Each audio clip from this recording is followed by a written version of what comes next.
Nintendo fans have been talking a lot lately about how game journos have been completely making up lines about the Nintendo Switch 2. They've been saying all sorts of things in regards to the cartridges and the specs of the system and just like the games that will be available on it, how like the upgrade system works.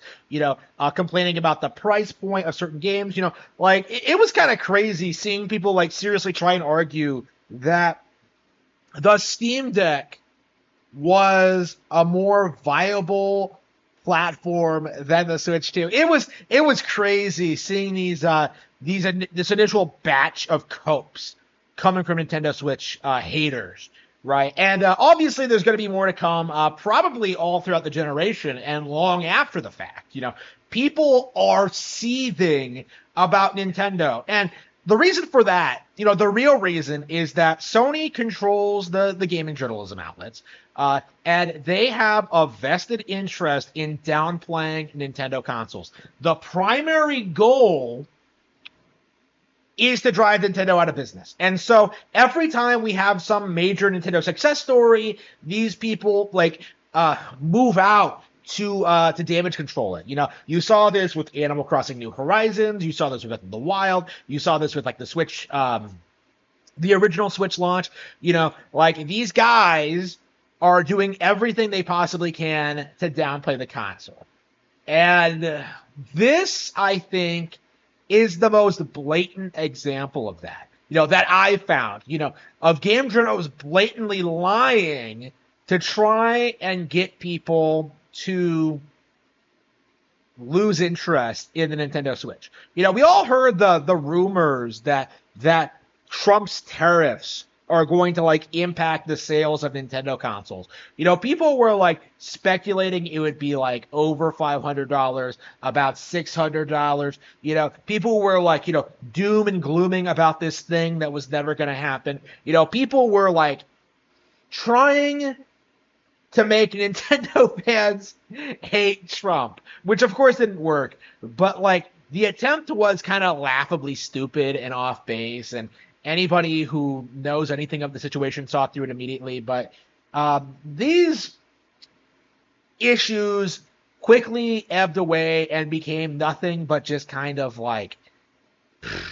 yet another rumor in the pile, just something that people don't really take seriously or care about, something that's been brushed aside to make room for the next major narrative. But then, it came roaring back for about a day. Every major news site, Nintendo Today, Nikkei, I think IGN posted about this. You had all these websites coming out claiming that because of Trump's tariffs on China, Nintendo Switch 2 would cost about $680. Now, this was reported on by a bunch of different people. It was treated as fact. This was supposed to be some major gotcha moment for Nintendo fans, except Nintendo pulled out of China for the manufacture of Nintendo Switch 2. It's being developed in Vietnam, which, has different tariffs attached to it. So the big narrative that everybody ran with was that this console was going to cost $700 and that this would kill the Switch for everyone and just drive Nintendo out of business and make them go third party. Didn't happen. It was all just a big giant hoax. And, immediately these people, once they began to realize that the mistake that they made, they tried to brush it under the rug. They they moved on to the next major thing. But it really does need to be said, just how eager they were for this to be true. They really genuinely thought that this was going to be a real thing and that it would severely impact the sales of Nintendo Switch 2. I saw people posting about this. I saw people gleefully talk about how everyone would be upset about this and how Nintendo would not be able to sell this console at this price point. And all of these people had to walk it back with their tail in between their legs. And to me, it really demonstrates just how desperate these people are to downplay Nintendo at any cost. They don't care about the games, the hardware, the developers. They have no interest in all the cool new things and features about the Nintendo Switch 2. Like, all they want to do is just sit there and make up some weird clickbait headline so that, like, Rich could tomorrow can make a video on it. Like, that to me really demonstrates the mindset of the current generation of gaming YouTubers and journos. The fact that so many people reported on this specific story as being fact when it was so immediately obvious to anyone with any knowledge of the tariffs or like where Nintendo Switch 2 was being produced, like would have instantly been able to see through and debunk, right? Like I saw through it the instant I saw the story, and my take was quickly proven valid. Like, this should have been something that any real journalist should have been able to figure out with no input from the general public. They shouldn't have had to be corrected by randos on Twitter pointing out that, like, what they were saying wasn't true.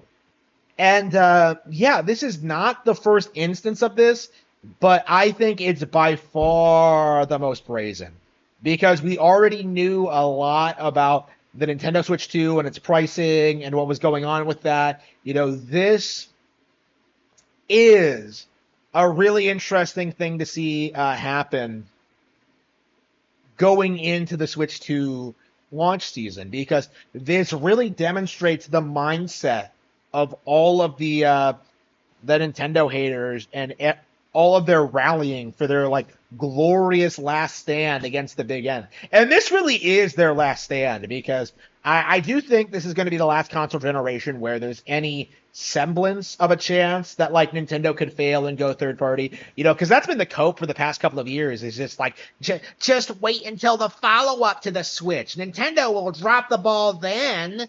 If that doesn't happen, when that doesn't happen, all of these people are just going to have nothing else to fall back on. Are they really going to keep acting as if, like, people have some kind of, like, deep-seated contempt for Nintendo hardware, as if it's, like, fundamentally flawed and nobody wants to support it?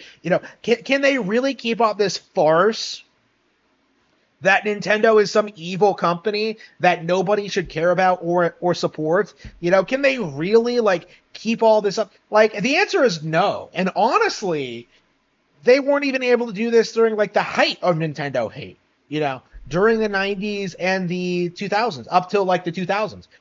Like, you trained an entire generation, millennials, into hating this company, and all these people are growing up, having kids of their own, and introducing them to Nintendo hardware. You failed.